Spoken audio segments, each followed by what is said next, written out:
اگلے سیخ دوسرے دو دانت جو ہے گر کر کٹ کر جو ہے پانی کے لوٹے میں گر جاتے ہیں. آپ نے کہا کہ اب اللہ یہ بھی نہیں چاہتا کہ آخری وقت میں مجھے پانی کی پیاس کی جو ہے پانی مجھے نصیب ہو. اب لگتا ہے نانا جان مجھے حوض کوثر سے اپنے ہاتھوں سے آب کوثر پلائیں گے. بس آپ نے پانی کو بھی الوداع کہہ دیا.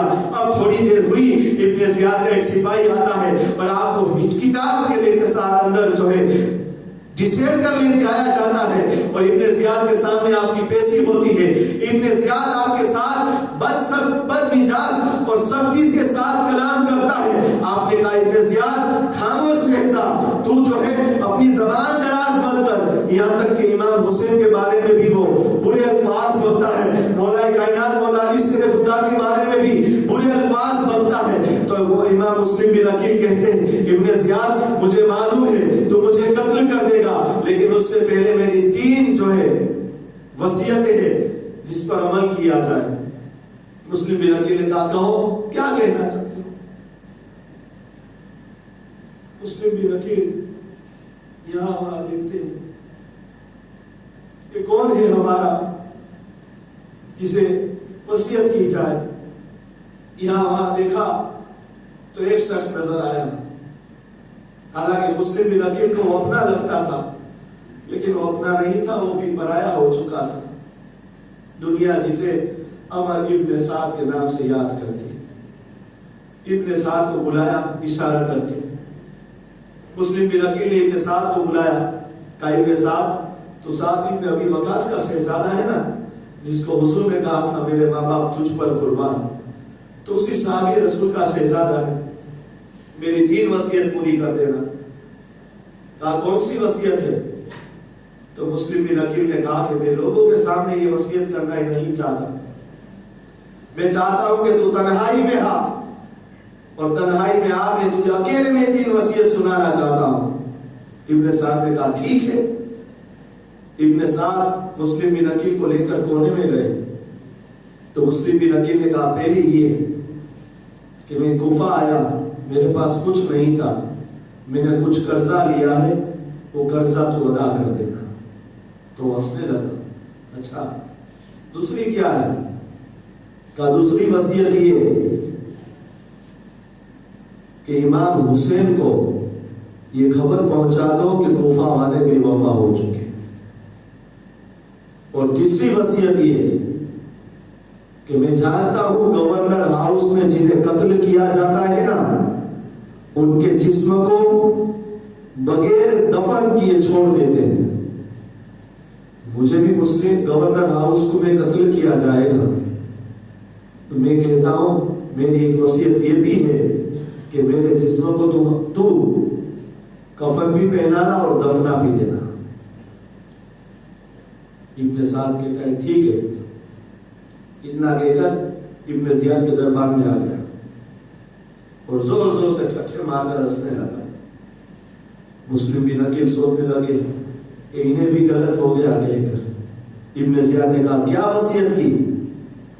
کہا انہوں نے وصیت کی پہلی یہ کہ ان کا قرضہ ہے وہ میں ادا کروں.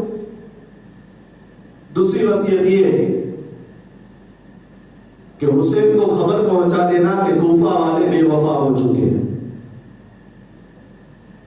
اور تیسری وصیت یہ کہ ان کے جسم کو زمین نصیب میں کرو. ابن زیاد نے کہا کہ 2 شرطوں میں تجھے اجازت دیتا ہوں. انہوں نے کہا کہ تیرے قرضہ جو ہے تو ادا کر, اس میں تیری مرضی, تو چاہے تو ادا کر دینا. دوسری جو وصیت ہے کہ حسین کو خبر پہنچا دو کہ کوفہ والے بے وفا ہو چکے ہیں, اس میں بھی تیری مرضی. لیکن حسین اگر آ گئے تو پھر وہ میرے انڈر رہے, میری تابع داری میں رہیں گے, میں جو کہوں گا وہ کرنا رہے گا. اور اگر نہیں مانیں گے تو مسلم بن عقیل کے ساتھ جو کیا وہ میں کوفہ ہی میں حسین کے ساتھ کروں گا. اور تیسرا یہ ان کی وصیت ہے نا کہ ان کے قتل کے بعد انہیں دفن کیا جائے تو یہ میں نہیں ہونے دوں گا. اس لیے کہ آج انہوں نے ہمارے خلاف سر اٹھایا ہے. اگر آج ان کی لاشوں میں دفنانے کے لیے چھوڑ دوں تو کل کوفہ میں اور نہ جانے کتنے سر اٹھیں گے. آج ان کا حشر دیکھ کر لوگوں کو پتا چل جائے کہ ابن زیاد کے سامنے جو سر اٹھتا ہے انہیں زمین بھی نصیب نہیں ہوتی. لیکن یہ اللہ کی قدرت تو دیکھو. ایک شاعر کا شعر ہے کہ ایک طرف پیاس ہے ایک طرف دریا ہے. ایک طرف پیاس ہے ایک طرف دریا ہے. پینے والے مر گئے پیاسے زندہ رہ گئے. بہت شعر ہے, سمجھو تو کربلا کا نقشہ کھینچتے ہوئے ایک شعر ہے کہ ایک طرف پیاس ہے ایک طرف دریا ہے. پینے والے مر گئے پیاسے زندہ رہ گئے.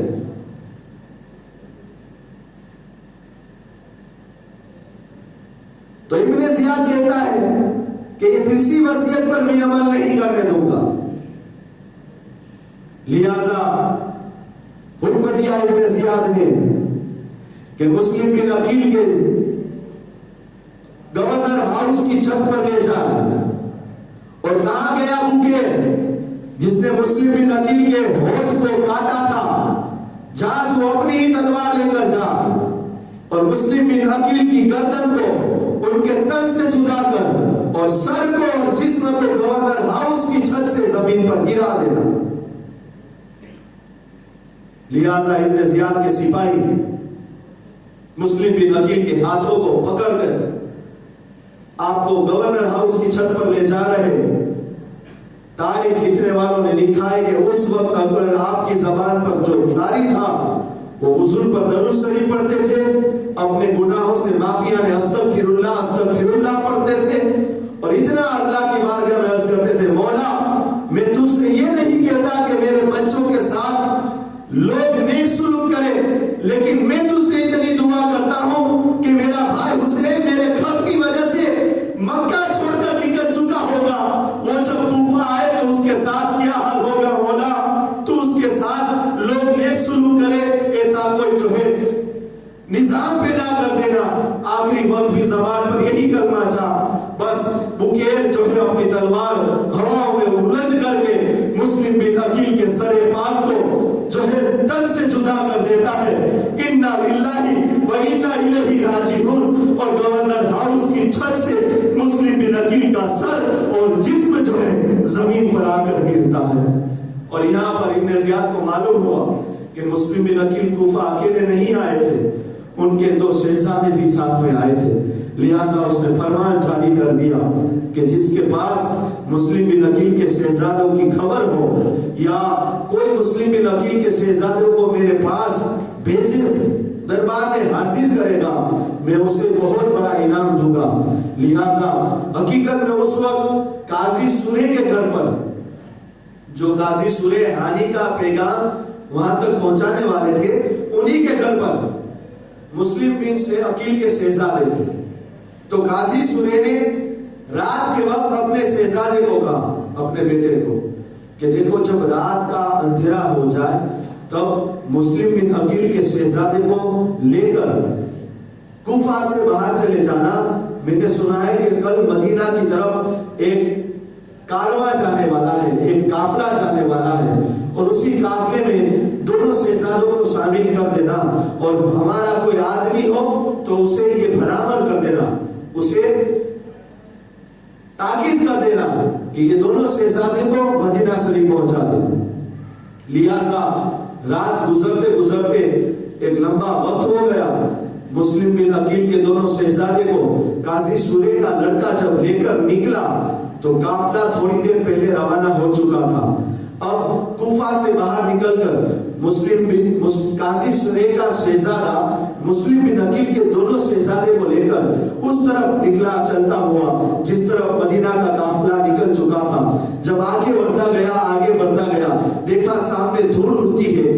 دونوں ننھے شہزادے کو قاضی کا شہزادہ کہتا ہے, قاضی کا لڑکا کہتا ہے دیکھو شہزادو وہ جو ہے دھول اڑتی نظر آتی ہے. کہاں جاؤ, اسی دھول کی طرف بڑھتے جاؤ, تم جو ہے قافلے کے ساتھ شامل ہو جاؤ گے, اور جب قافلے میں شامل ہو جاؤ وہاں کسی سے جو ہے کہہ دینا کہ قاضی سورے نے ہمیں بھیجا ہے اور ہمیں مدینہ جانا اب دونوں ننھے ننھے شہزادے ہیں. کیا عمر ہوگی؟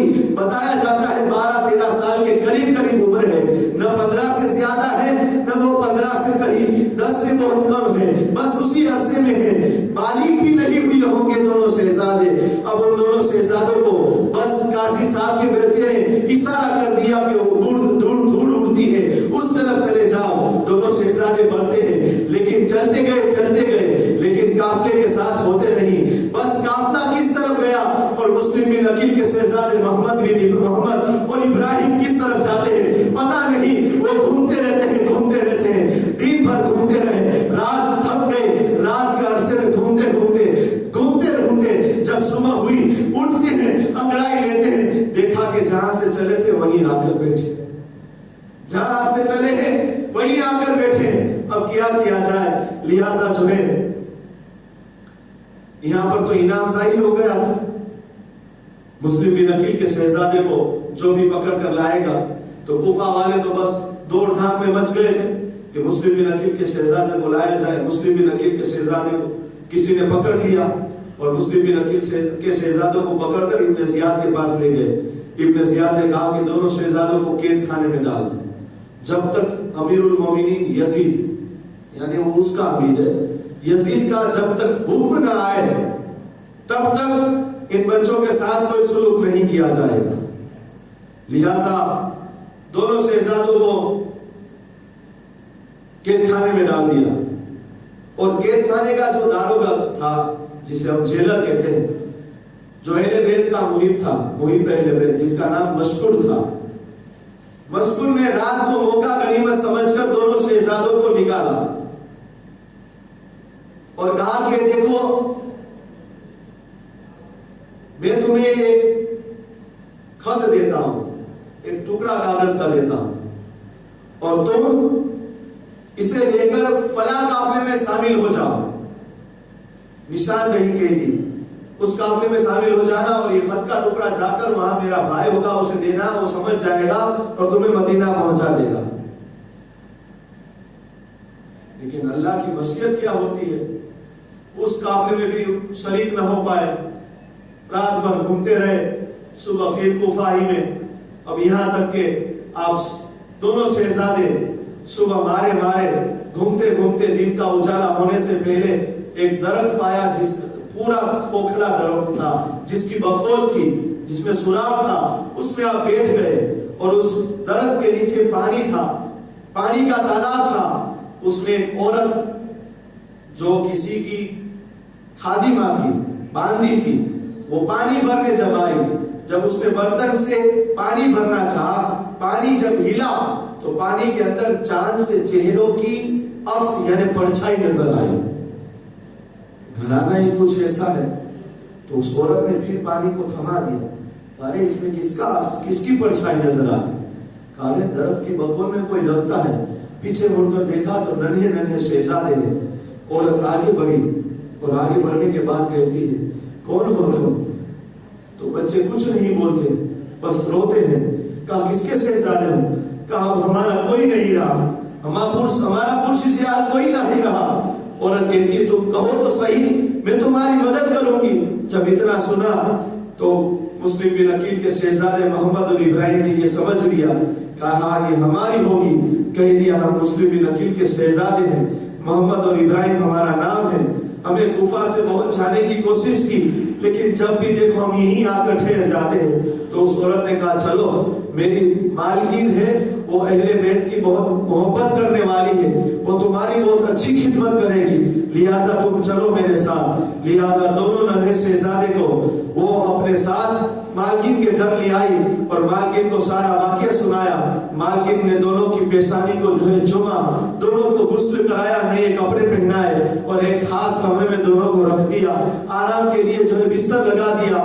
دونوں جو ہے آرام کرتے ہیں. دن بھر اسے کھانا کھلایا. جب شام ہو گئی تو اس مالکین کا شوہر جس کا نام حارث تھا، حارث گھر پر آیا. حارث جب گھر پر آیا تو اس کی بیوی کہتی ہے آج دن بھر تم آئے نہیں، کہاں گئے ہو؟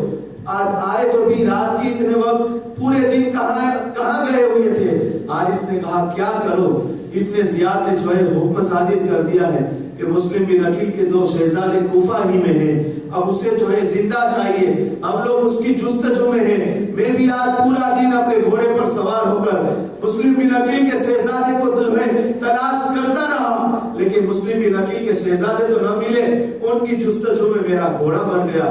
مالک جو ہے حارث بھی دل میں سوچتا ہے تیرا گھوڑا بن گیا، جان چھوٹی، مسلم بن عقیل کے شہزادے تجھے تو نہ ملے، دل میں سوچتی ہے۔ لیکن پھر ایک لمحہ خیال آیا کہ کہیں اسے یہ نہ پتا چل جائے کہ مسلم بن عقیل کے شہزادے ہمارے ہی گھر میں پناہ لیے ہوئے ہیں تو وہ کیا حالت کرے گا۔ جب رات ہوئی تھی اب اسے کھانا دیا گیا، کھا کر وہ اپنے کمرے میں سوتا ہے۔ تھوڑی دیر ہوئی کہ وہاں مسلم بن عقیل کے دونوں شہزادوں نے ایک ہی خواب دیکھا، دونوں شہزادوں نے، کہ حضور اکرم صلی اللہ علیہ وسلم ہے، مولا کائنات ہے، امام حسن ہے، ماں فاطمہ زہرا چاروں قطار میں کھڑے ہیں، اور سامنے مسلم بن عقیل شہادت کے دلہا بن کر تشریف لا رہے ہیں۔ آگے بڑھ کر مسلم بن عقیل نے امام مسلم بن عقیل نے حضور کے ہاتھ کو بوسا دیا، ماں خاتون جنت کے ہاتھ کو چوما، علی کے تلووں کو چوما، بھائی حسن کے ہاتھوں کو چوما۔ تو حضور فرماتے مسلم بن عقیل اکیلے آئے اور شہزادوں کو بے وفا ہو کے جنگل میں چھوڑ کر آئے، کیا ان کی فکر نہیں ستائی؟ تو مسلم بن عقیل نے کہا نانا جان فکر نہ کرے، وہ بھی میرے پیچھے آ رہے۔ جب اتنا سنا دونوں بھائی تڑپ اٹھے۔ اب ظاہر سی بات ہے 9-10 سال کے بچے ہیں، جس گھر کو اپنی پناہ گاہ سمجھے ہوئے تھے، پتا نہیں تھا کہ اسی پناہ گاہ میں ہماری جان لینے والا ایک بھیڑیا بھی آ چکا ہے۔ آہو بگا کرنے لگے۔ ایسا دردناک خواب دیکھ کر دونوں اپنے گلے سے چمٹ گئے اور بس یہی کہنے لگے کہ ہماری بھی شہادت کا وقت اور ہمیں بھی قتل کرنے کا وقت آ گیا ہے۔ اے بڑے بھائی کیا تو مجھے قتل کرنا دیکھ سکے گا؟ تو چھوٹا بھائی کہتا ہے بڑے بھائی تو مجھے بتا کیا مجھے قتل کرے گے تو دیکھ سکے گا؟ جب یہ رات جو ہے چلا چلا کر رو رہے ہیں، خواب کو ذکر کر رہے ہیں، وہاں حارث جاگ جاتا ہے اور کہتا ہے ارے یہ بچوں کی رونے کی آواز کہاں سے آ رہی ہے؟ حارث کی بیوی نے کہا سو جاؤ، قریب میں کوئی پڑوس میں ہوگا، کوئی بچہ روتا ہوگا۔ حارث کہتا ہے ہمارے پڑوس میں تو کوئی بچہ نہیں، تم مجھے مت پھسلاؤ، مجھے مانع مت بناؤ، ہو سکتا ہے یہ مسلم بن عقیل کے بچے ہی یہاں آس پاس میں ہوں گے، میں جاتا ہوں یہ رونے کی آواز کہاں ہے۔ جب اپنے کمرے سے باہر نکلا، رونے کی آواز کہاں سے آتی ہے دیکھا، ارے یہ تو میرے ہی گھر کے اندر سے آ رہی ہے۔ دروازہ کھولا، اندھیرے کے اندر ننھے ننھے شہزادے ہیں۔ مسلم بن عقیل کے شہزادوں کو دیکھا، اس جو ہے مہمان نے آگے بڑھ کر دونوں شہزادوں کو اتنا بے تحاشا مارا، منہ سے خون نکل چکا، کان کسی کے زخمی ہو گئے، کسی کی آنکھیں زخمی ہو گئی۔ اب ننھے ننھے شہزادے مار کھاتے جا رہے، جس گھر کو اپنی پناہ گاہ سمجھے ہوئے ہیں، جہاں آرام سے سوئے ہوئے ہیں، آج اس گھر کے اندر دونوں شہزادے کو بالوں کو نوچا جا رہا ہے اور بالوں کو گاٹھیں مار کر مسلم بن عقیل کے شہزادے کو حارث کہتا ہے شہزادوں خاموش ہو جاؤ، صبح تمہاری لیے آہو بتا قیامت تک بند ہو جائے گی، بس صبح ہے اور میری تلوار ہے اور تمہاری گردن ہے۔ صبح ہوتی ہے، حارث جو ہے ننھے شہزادوں کو اس طرح اٹھاتا ہے جیسے کوئی اپنی سامان کی پوٹلیاں اٹھاتا ہے، اپنے کاندھوں پر دونوں شہزادوں کے بالوں کو گاٹھوں کو یہاں کو تھما کر ایک طرف ابراہیم کو لاتا ہے، ایک طرف محمد کو لاتا ہے اور اپنا خنجر تھا اس خنجر پر جا کر دونوں شہزادوں کو جو ہے دونوں طرف لاد دیا اور نہر کی طرف بڑھتا جا رہا ہے۔ اپنے جو ہے اپنے نیزے کو، اپنے خنجر کو، تلوار جو ہے دھاردار کرتا ہے، تیز کرتا ہے اور جا کر جو ہے دریا کے کنارے دونوں شہزادے کو پٹک کر زمین پر وار کر دیتا ہے اور کہتا ہے کیا بات کرتے تھے راتوں کو، ایک دوسرے کو یہ کہتے تھے کہ کون کس کی موت کو دیکھتا ہے، اب میں دیکھتا ہوں کس کی موت کون دیکھتا ہے۔ اتنا کہہ کر وہ آگے بڑھا، ننھا کہتا ہے پہلے مجھے شہید کرو، میں بڑے بھائی کی موت اور بڑے بھائی کے تڑپتے ہوئے جسم کو نہیں دیکھ سکتا۔ بڑے بھائی نے کہا نہیں مجھے جو ہے پہلے قتل کرو، میں نے بھائی کی کلاس کو نہیں دیکھ سکوں گا۔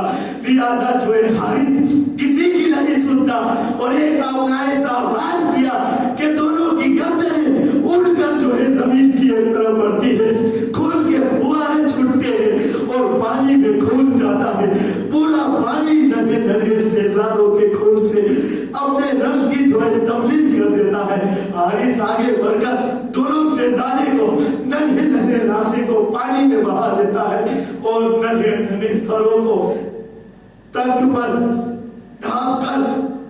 ابن زیاد کے دربار میں آیا.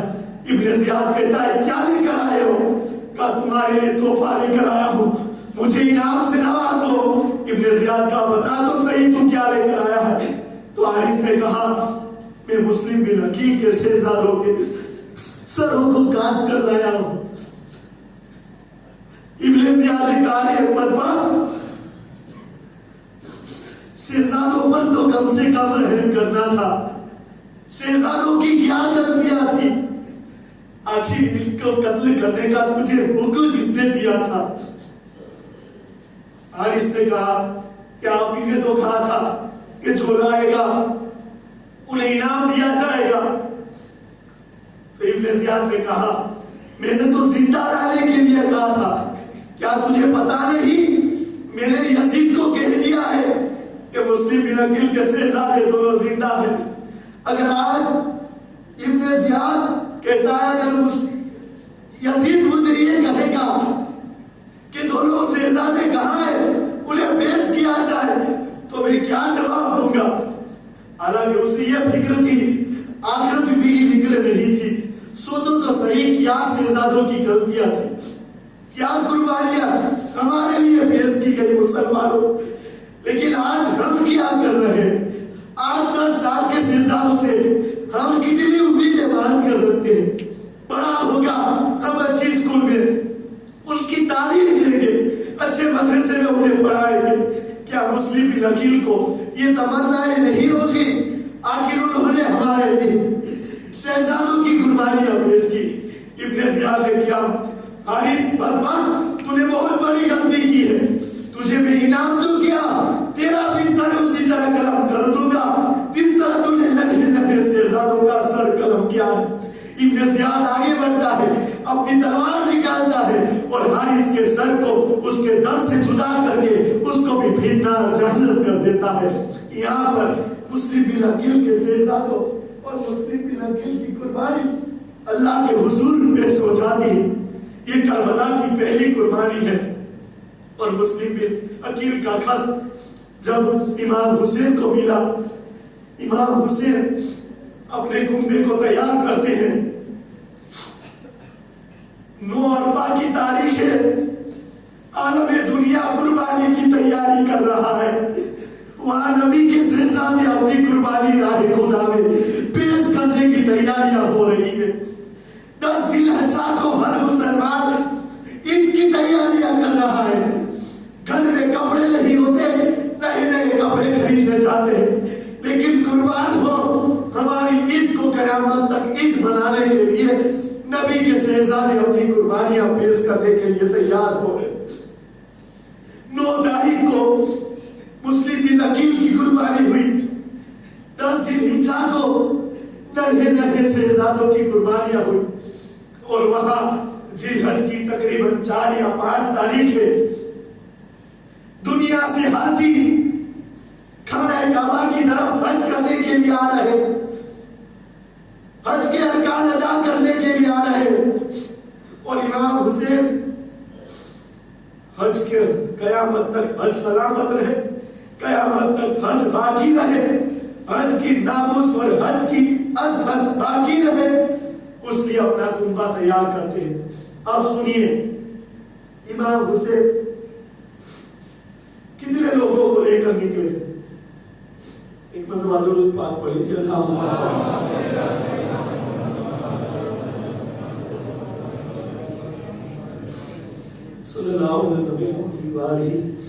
صلی اللہ علیہ وسلم صلاۃ و سلام علیک یا رسول اللہ صلی اللہ تعالی علیہ وسلم. امام حسین اپنے ساتھ 3 شہزادے کو لے کر نکلتے. امام حسین کے خاندان کے 17 افراد وہی مجھے گنانا ہے.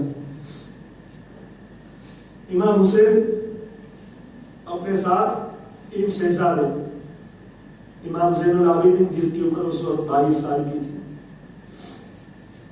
امام علی اکبر 18 سال کی جوانی, اور ننھے علی اصغر 6 مہینے کی.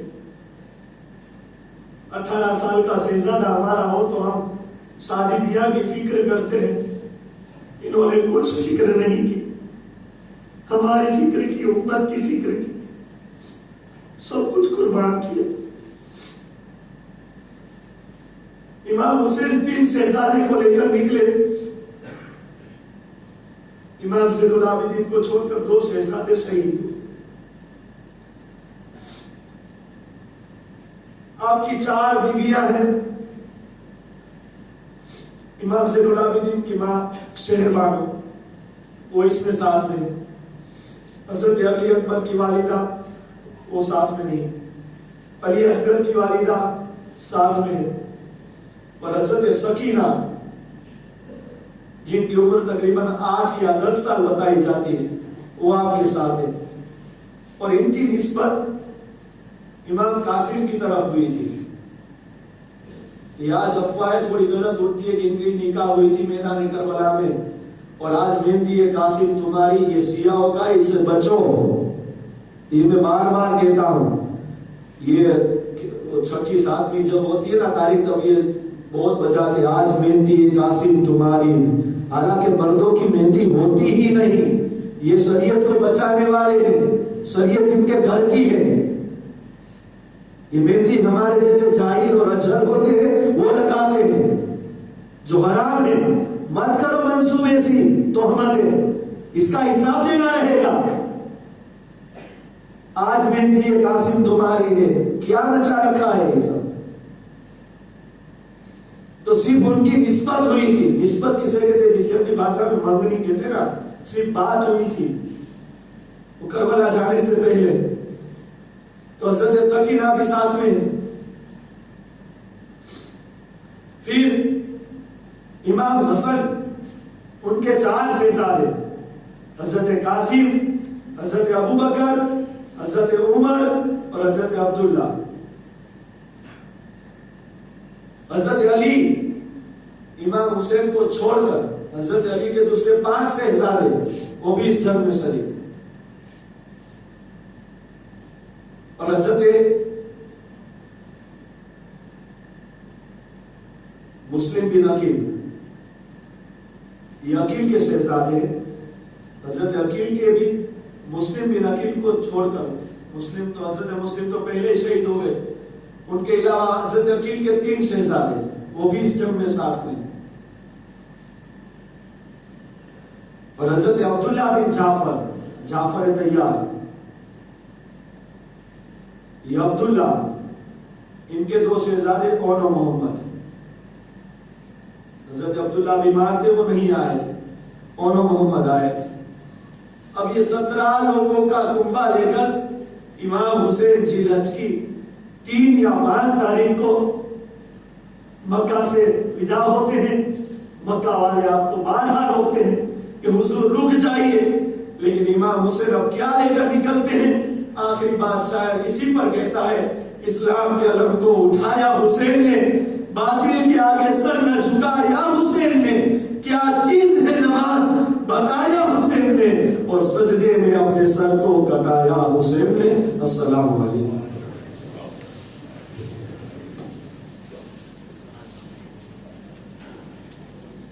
صلی اللہ علیہ